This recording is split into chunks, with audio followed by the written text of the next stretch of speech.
The economy is growing. Unemployment is at record lows. 60% of employers across industries are seeing positions take longer to fill than the year prior due to a tough hiring environment. And despite this, many workers feel it's still too difficult to find a job. 45% of job seekers say it's harder to find a job in 2019 than a year earlier. And nearly 60% of part-time workers said they're still actively looking for a full-time job. So what's standing between jobs and the people who want them? Where's the disconnect?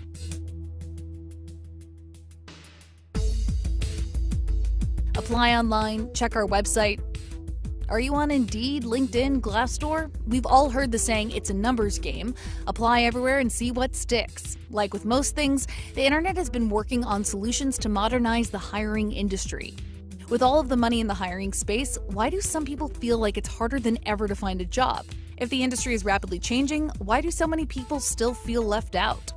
Nick Corcadillos, former Silicon Valley recruiter and author of Ask the Headhunter, has answered over 50,000 questions from readers about how the recruiting industry works. And he says, while the industry appears to be rapidly changing, the underlying process remains the same. I go back far enough. When you're looking for a job, you look at the classified ads. And in those days, when a company placed a classified ad in a major publication, they might spend $1,000 or $2,000 posting that ad.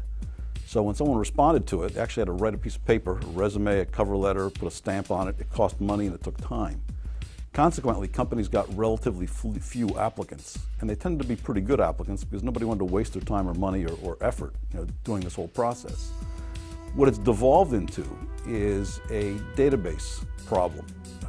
It's not really a database problem, but the database is the solution. Job boards started online back in the middle 90s, I guess, late 90s, where the idea was to just transfer classified ads online, which is a very simple, actually pretty good idea. It lowered costs, so companies could post more ads for less money. The problem with that was they started posting ads online and they could leave them online forever because it didn't cost any money to leave them online. So how do the major job sites work? Most fall into one of two categories. A job board allows employers to post jobs to their site and often stores job hunters' resumes and profiles to actively match users to jobs. These include sites like CareerBuilder, Monster, and ZipRecruiter. Job engines, on the other hand, are like Google, but just for job listings. Users search keywords to find jobs and click a link to apply directly on the employer's website. LinkUp is exclusively a job engine, while companies like Indeed, Glassdoor, and LinkedIn do both. According to ComScore, Indeed has more than double the visitors of any other job site in the U.S. Here's a breakdown of the top job sites by visitors across desktop and mobile. In the top spot, Indeed had over 57 million visitors in May 2019. Number 2 is Glassdoor, with less than half that, and ZipRecruiter came in third. The sheer number of jobs posted and applications sent through these websites every day are staggering.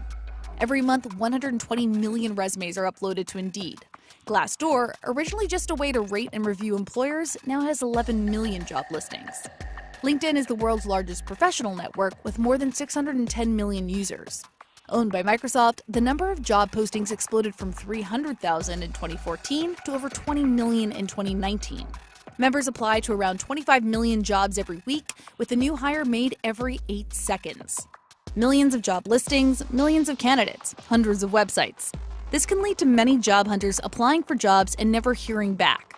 Indeed Senior Vice President of HR, Paul Wolf, calls this phenomenon the application black hole. Sadly, this is something we hear a lot. We call it the application black hole or the candidate black hole. And I think there are a couple pieces of advice I'd give to somebody who's done that. I think going back to Indeed resume, if you haven't set up your resume in our database, make sure you do that because then employers can proactively reach out to you. I also think there's this kind of old saying, and I agree with it, when you're looking for a job, that really is a full-time job. And so I think you need to really set good expectations for yourself and good goals. According to job market experts, 98% of job seekers are rejected at the resume screening, and 4 out of 5 interviewed candidates are eliminated. Driving down those numbers are the goal of every recruiter and job site. Ian Siegel, the CEO of ZipRecruiter, says that the answer lies in artificial intelligence and machine learning. When you post a job on ZipRecruiter, our algorithm, our AI or our machine learning or our deep learning algorithms, parse that job content and then look at the millions of candidates who already have a resume on file who are actively looking for work in market, and it tries to find the very best matches for that job so that those job seekers don't have to search for that job. and then it notifies those job seekers that this job for which they are most likely to be a top 10 candidate has just come online. That is the magic of AI. We are never going back because they are so capable that when they pick candidates for jobs, instead of 1 in 6 of those candidates being a right fit for that job, it gets all the way down to 1 in 3.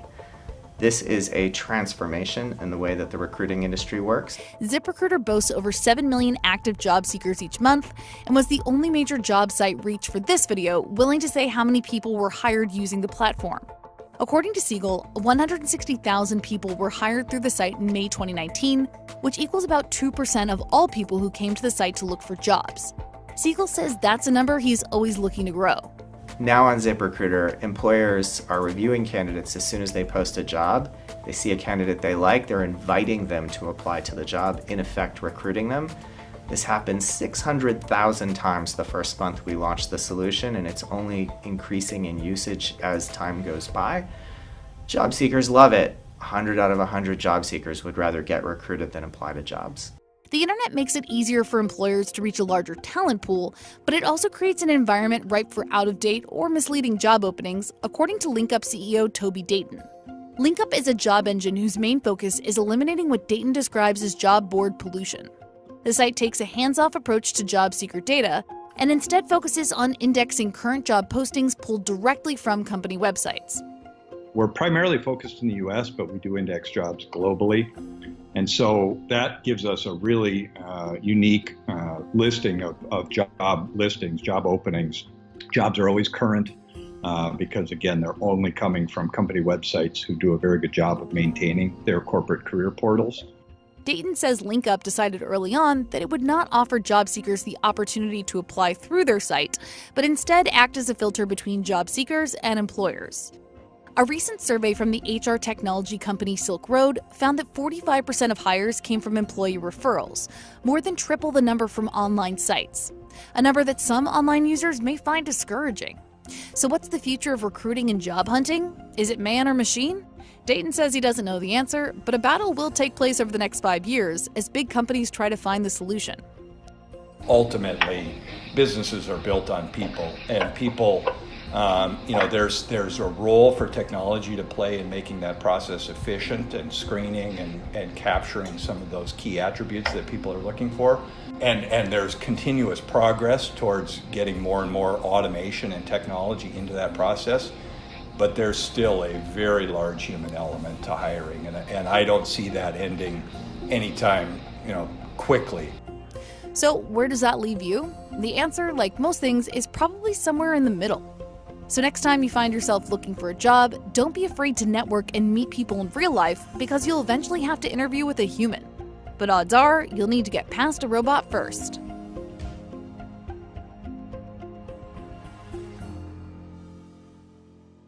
Invest in you. Ready, set, grow. CNBC and Acorns.